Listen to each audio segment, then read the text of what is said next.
And as I told you earlier on Good Things, one of Mississippi's music icons is getting a little tribute he deserves. The Billy Ray Reynolds Museum is opening its doors soon in Mount Olive, Mississippi. And joining us to tell us a little bit more about the project is Ralph Price, along with Billy Ray's wife, Lora Reynolds. Hey, guys. Hello. How you doing, Rebecca? I am doing well. I think this is such an exciting endeavor that you guys have sort of, put yourself on in terms of an adventure, and it's almost time for the doors to open. So congratulations.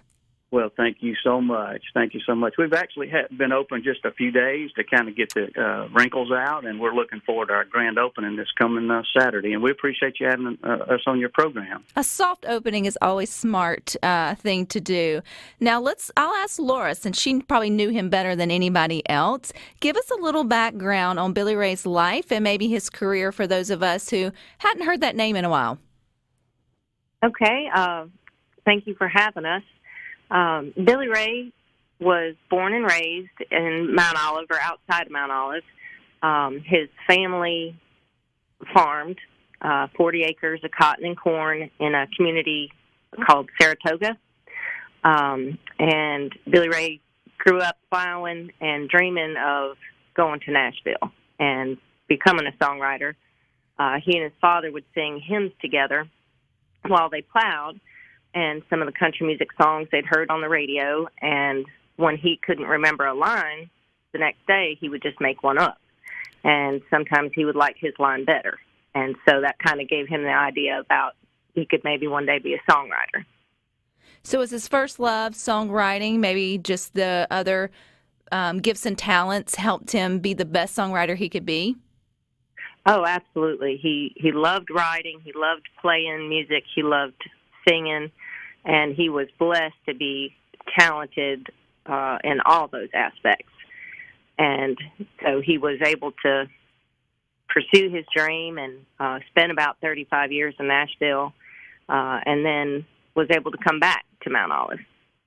Ralph, tell us a little bit about what led to the idea of museum. I mean, there's a lot that goes into visually telling someone's story or a significant career, from the artifacts and everything else. When did it just make sense that Billy Ray Reynolds, he needed his own spot in terms of a museum to share his story? Well, Rebecca, I had the opportunity to work with Billy Ray and Laura for the last 5 years of Billy Ray's life, and we would talk a lot about his career and the past professionals that he had worked with, and I just began to learn that his body of work that he had produced as a creative artist just reflected an immense talent and also a work ethic. You have to work at it, and he took that farm boy work ethic from Mississippi to Nashville, and he worked hard at it, and but it also reveals a rare degree that he had as far as versatility and what he could do in the music and entertainment industry. He had an unselfish willingness to work on the projects of other people, which is why he's held in such high esteem by his peers, and many of them are household names. But it also accounts for his, relative obscurity among everyday fans of country music. So we want to bring these items that we've gathered from his career and display them. He had accumulated over his career a lot of never-before-seen photographs, awards that he won, citations, video and audio tapes, guitars and other musical equipment that he had accumulated.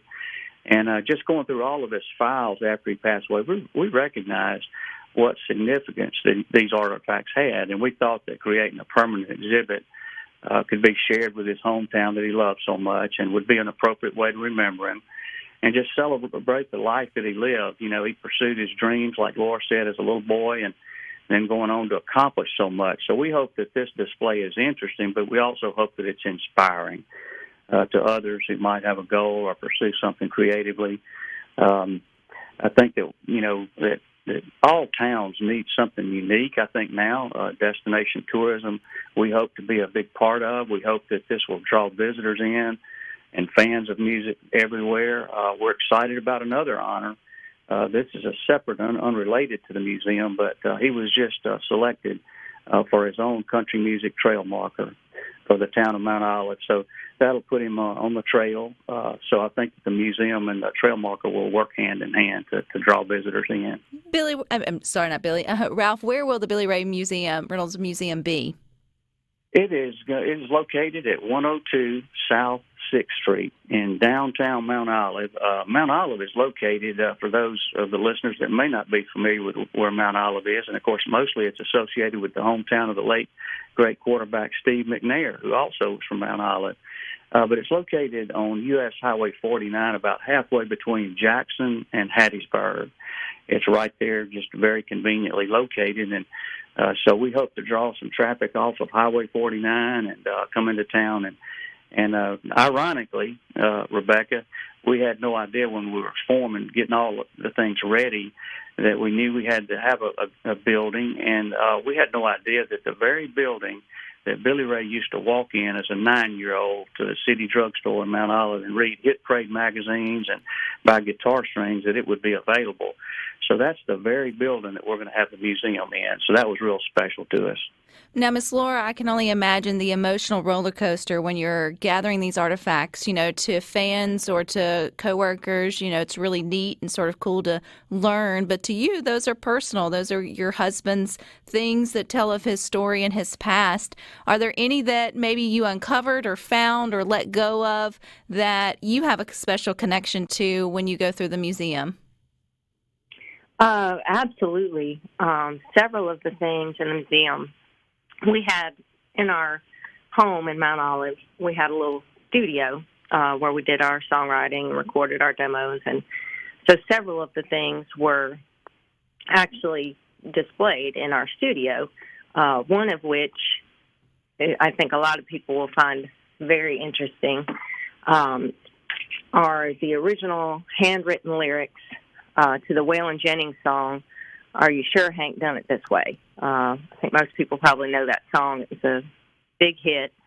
And the morning that Waylon wrote that song, Waylon asked Billy Ray to look it over and what did he think needed changing. And Billy Ray told him the only thing that song needed was to be recorded.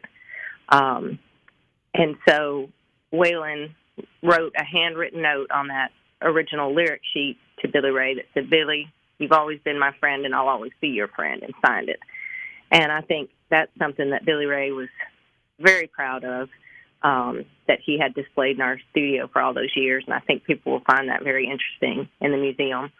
And also his Super Picker Award that he was given by the National Academy of Recording Artists for playing rhythm guitar on Good-Hearted Woman.